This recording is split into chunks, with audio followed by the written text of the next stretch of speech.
रात भर हम सो नहीं पाते। रात को आके गेट में, खिड़की दरवाजा में वो लोग खोलने की बोलते रहते हैं। जो गोली दिखाकर, बंदूक दिखाकर डराता था, इस डर से कोई लड़की बात नहीं कर सकता था।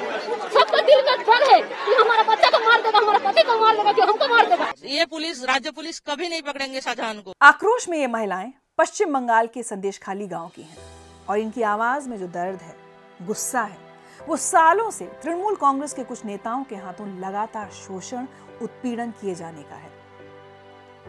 एक महिला होने के नाते आज मुझे इन सब की बातें सुनकर रोना भी आ रहा है और गुस्सा भी। और हैरानी इस बात पर हो रही है कि ये सब हो रहा है उस राज्य में जहां की मुख्यमंत्री एक महिला है। हाँ, ये बात अलग है कि इन महिला मुख्यमंत्री की आदत है कि जब भी इस तरह की कोई घटना होती है तो वो अपराधियों को पकड़ने के बजाय हर आरोप को एक षड्यंत्र बताने की कोशिश करती है। लेकिन ये कोई षड्यंत्र नहीं है। क्या आप जानते हैं कि महिलाएं क्या कह रही हैं? इनका क्या दर्द है? इनके आरोप क्या हैं? इनके साथ कैसा घिनौना अत्याचार हुआ है? अगर आप नहीं जानते तो आज की रियल स्टोरी आपके लिए है।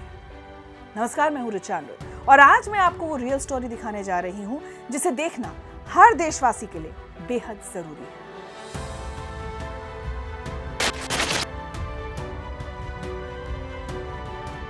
क्या आप जानते हैं कि सालों से इन महिलाओं के साथ क्या हो रहा है?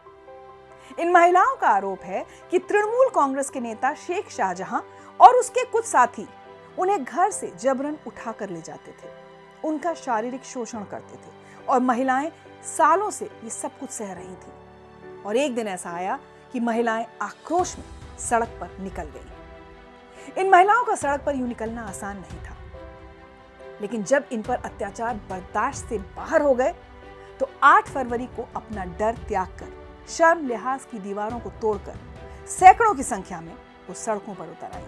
आप सोचकर देखिए कि एक छोटे से गांव में अपना परिवार पाल रही एक महिला किस मजबूरी में सड़क पर उतरी होगी। मजबूरी ये थी कि तृणमूल कांग्रेस के नेताओं द्वारा जिस अत्याचार को ये महिलाएं बयां कर रही है ना, उसकी इंतहा हो चुकी थी। इनका कहना है कि शारीरिक शोषण बर्दाश्त के बाहर हो चुका था।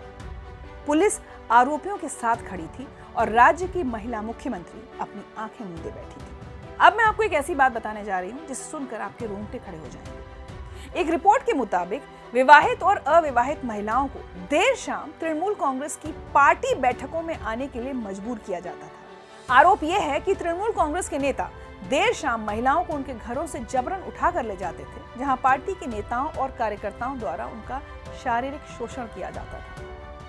संदेशखाली की असहाय महिलाएं ये कथित भयावह अत्याचार सहने के लिए मजबूर थी। वो इसलिए कि कहीं उनकी कोई सुनवाई नहीं थी।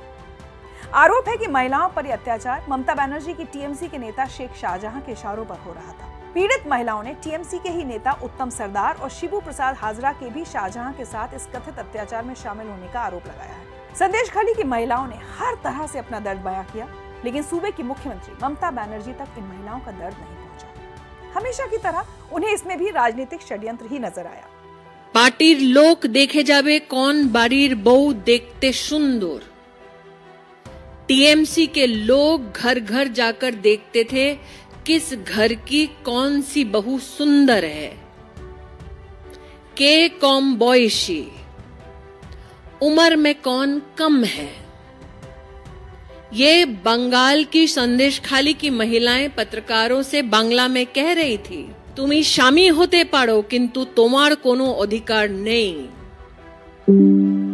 जिन औरतों को आइडेंटिफाई किया जाता, उनके पतियों से कहा जाता कि तुम इसके पति हो सकते हो, लेकिन अब तुम्हारा इस औरत पर कोई अधिकार नहीं है। इन बांग्ला की संदेशखाली की महिलाओं ने पत्रकारों से कहा, निये चले जाबे रातेर पर रात, उठाकर ले जाते थे रात दर रात। যতক্ষণ তাদের মনটা না ভরবে ততক্ষণ তোমার रिहाई नहीं। जब तक टीएमसी के इन गुंडों का मन नहीं भरता था, तब तक इन औरतों को रिहा नहीं किया जाता था। हम आपको बताते हैं कि संदेशखाली में महिलाओं के साथ इस कथित घिनौने अत्याचार के खिलाफ विद्रोह की शुरुआत कब और कैसे हुई। दरअसल ये बात है 8 फरवरी की, जब संदेशखाली की सैकड़ों महिलाएं सड़क पर उतर गईं। इन सभी महिलाओं का आक्रोश प्रदेश की सरकार के खिलाफ था, टीएमसी के 3 नेताओं के खिलाफ था और महिलाओं को जो मिला हाथ में लेकर निकल पड़ी। किसी के हाथ में लाठी थी तो कोई झाड़ू लेकर ही निकल पड़ी। अगले दिन 9 फरवरी को प्रदर्शनकारी महिलाओं ने 3 पोल्ट्री फार्म्स में आग लगा दी। ये फार्म्स टीएमसी नेता शिबू प्रसाद हाजरा के थे। महिलाओं ने जब आग लगाने का कारण बताया तो कहानी का एक और पहलू सामने आया कि हाजरा ने उनकी ही जमीनों पर कब्जा करके पोल्ट्री फार्म बनाया है। 12 फरवरी को पश्चिम बंगाल के राज्यपाल डॉक्टर सीवी आनंद बोस ने संदेशखाली जाकर महिलाओं से मुलाकात की और उन्हें न्याय दिलाने का भरोसा दिया। ये मामला गर्माता ही जा रहा था। अगले दिन 13 फरवरी को ये मामला कलकत्ता हाईकोर्ट तक पहुंच गया। हाईकोर्ट के जज न्यायमूर्ति अपूर्व सिन्हा रे ने घटना पर स्वतः संज्ञान लिया। हाईकोर्ट ने सख्ती से ममता बनर्जी सरकार को इस पूरे मामले पर 20 फरवरी तक रिपोर्ट दाखिल करने का निर्देश दिया। 13 फरवरी को ही ममता बनर्जी सरकार की महिला पुलिस और राज्य महिला आयोग की टीम संदेशखाली पहुंची। राज्य महिला आयोग ने महिलाओं से बात की, लेकिन अगले दिन पुलिस ने जो बयान जारी किया वो चौंकाने वाला था। कहा कि किसी भी महिला ने बलात्कार की कोई शिकायत नहीं की।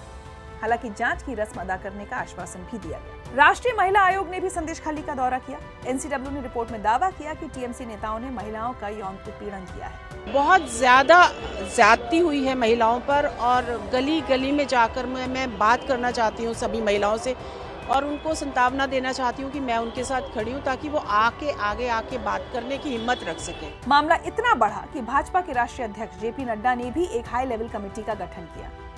अन्नपूर्णा देवी के नेतृत्व वाली इस कमेटी में प्रतिभा भौमिक, भाजपा सांसद सुनीता दुग्गल, कविता पाटीदार, संगीता यादव और ब्रजलाल शामिल हैं। 15 फरवरी को राज्यपाल डॉक्टर बोस ने दिल्ली में गृह मंत्री अमित शाह से मुलाकात की और अपनी रिपोर्ट सौंप दी, जिसमें कहा गया है कि पुलिस पीड़ितों की शिकायत दर्ज करने के बजाय उपद्रवी तत्वों से समझौता करने की सलाह दे रही है। उन्होंने ये भी कहा कि संदेशखाली की पीड़ित महिलाओं की मांग है कि विशेष जांच दल का गठन किया जाए और दोषियों पर जल्द कार्रवाई हो। लेकिन इस बीच हम आपको ये भी बताना चाहते हैं कि बहुत शर्मनाक बात यह है कि टीएमसी के प्रवक्ताओं के द्वारा ये कहा गया कि अगर महिलाओं के साथ बलात्कार हुआ है तो उसका सबूत पेश करें। बहरहाल, कलकत्ता हाईकोर्ट के बाद ये मामला सुप्रीम कोर्ट तक पहुंच गया। 15 फरवरी को सुप्रीम कोर्ट में एक याचिका दाखिल की गई। याचिकाकर्ता एडवोकेट अलख आलोक श्रीवास्तव ने अदालत से मांग की कि इस पूरे मामले की जांच और मुकदमा पश्चिम बंगाल के बाहर ट्रांसफर किया जाए। सुप्रीम कोर्ट की निगरानी में सीबीआई या एसआईटी की जांच हो। कोर्ट से मणिपुर की तर्ज पर 3 सेवानिवृत्त जजों की कमेटी बनाने की अपील भी की गई। पीड़ितों को मुआवजा और मामले में लापरवाही बरतने वाले पुलिसकर्मियों पर कार्रवाई की मांग की गई। बात जब हद से आगे निकल गई तब ममता सरकार की पुलिस हरकत में आई। पुलिस ने उत्तम सरदार और शिबू प्रसाद हाजरा को गिरफ्तार कर लिया। पहले उत्तम सरदार को गिरफ्तार किया गया, जिसे शनिवार को कोर्ट ने 10 दिन की न्यायिक हिरासत में भेज दिया, जबकि शिबू हाजरा को रविवार को अदालत ने 8 दिन की न्यायिक हिरासत में भेजा।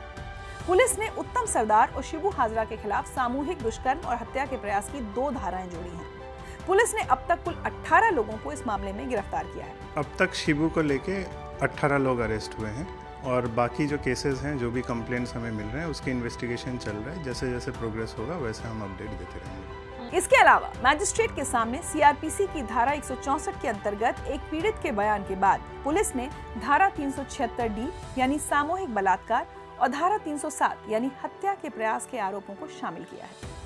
पिछले कुछ दिनों में संदेशखाली में जो कुछ हुआ मैंने सिलसिलेवार तरीके से आपको बताया। संदेशखाली की हर पीड़ित महिला फरार आरोपी टीएमसी नेता शेख शाहजहां को सलाखों के पीछे देखना चाहती है, लेकिन पश्चिम बंगाल की महिला मुख्यमंत्री ममता बनर्जी चुपचाप हाथ पर हाथ धरे तमाशा देख रही हैं। आखिर कौन है शेख शाहजहां जिस पर न पुलिस कोई कार्रवाई कर रही है और न सूबे की मुख्यमंत्री?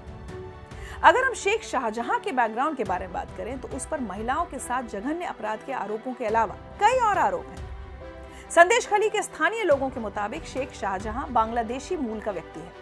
उस पर आरोप है कि वो कई तरह के अपराधों में शामिल रहा है। महिलाओं को जबरन अगवा करवा लेना, सामूहिक दुष्कर्म के अलावा गरीबों की जमीन पर कब्जा करने का भी आरोप है। लोगों का आरोप है कि वो या तो बलपूर्वक या पैसों के द्वारा खेती की जमीन पर कब्जा कर लेता था, स्थानीय लोगों से जबरदस्ती तालाब छीन लेता था, फिर उन्हीं से मछली पकड़ने की अनुमति देने के बदले पैसा ऐंठता था, स्थानीय लोगों से जमीन पट्टे पर लेना और फिर जमीन मालिकों को पैसे देने से इनकार करना।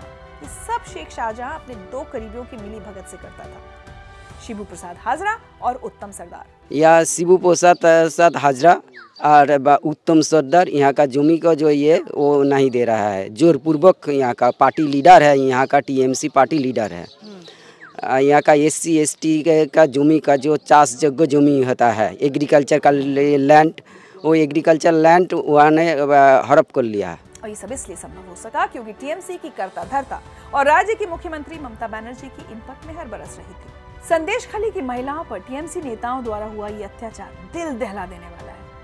केंद्र सरकार, supreme court, Calcutta high court, प्रदेश के राज्यपाल सभी एक्शन में है। अगर कोई मौन बैठा है तो वो है राज्य की ममता बनर्जी सरकार, देश को जोड़ने की यात्रा निकालने वाली कांग्रेस और इंडी अलायंस। लेकिन सच ज्यादा दिन तक छुपेगा नहीं। शेख शाहजहां दोषी है तो उसे कानून सजा जरूर देगा। मैं आखिर में पश्चिम बंगाल की महिला मुख्यमंत्री से यही कहना चाहती हूं कि चाहे 2012 का पार्क स्ट्रीट रेप केस हो या 2024 का संदेशखाली केस, आप हर मामले को आपके खिलाफ षड्यंत्र कहकर हर अपराध से पल्ला नहीं झाड़ सकते। आप एक राज्य की मुख्यमंत्री हैं और किसी भी घिनौने अपराध की जिम्मेदारी भी आप पर है और जवाबदेही भी बनती है। रियल स्टोरी के इस एपिसोड में आज इतना ही। संदेशखाली में महिलाओं के साथ हो रहे अत्याचार और ममता बनर्जी की खामोशी पर आप क्या सोचते हैं? हमें अपनी राय लिखकर जरूर बताएं। अगले एपिसोड में किसी नए मुद्दे की रियल स्टोरी के साथ आपसे फिर मुलाकात होगी। तब तक प्रसन्न रहिए, स्वस्थ रहिए और सुरक्षित रहिए।